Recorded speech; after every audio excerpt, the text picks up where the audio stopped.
सरत्या वर्षाबरोबर नववर्षाचे स्वागत करताना दारूच्या नशेत तर झालेल्या 311 तळीरामांची झिंग ठाणे वाहतूक शाखेच्या पोलिसांनी मंगळवारी पहाटेपर्यंत उतरवली. 31च्या निमित्ताने पोलिसांनी दारुड्या चालकांवर केलेल्या कारवाईमध्ये गेल्या वर्षीच्या तुलनेत यंदा काही प्रमाणात वाढ झाली.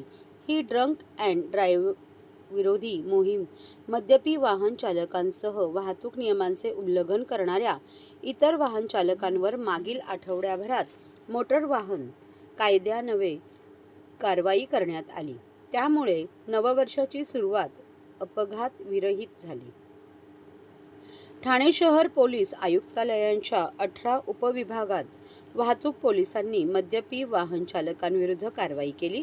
26 डिसेंबरपासून ठाणे वाहतूक शाखेचे उपायुक्त पंकज शिरसाट यांच्या मार्गदर्शनाखाली 80 ठिकाणी नाकाबंदी लावण्यात आली होती. मंगळवारी रात्री सुरू केलेल्या या कारवाईत एकूण 311 वाहन चालकांवर कारवाई करण्यात आली. गेल्या वर्षी हा आकडा 297 इतका होता, तर 2022च्या कारवाईमध्ये तब्बल 270 मद्यपी वाहन चालकांवर कारवाई करण्यात आली होती.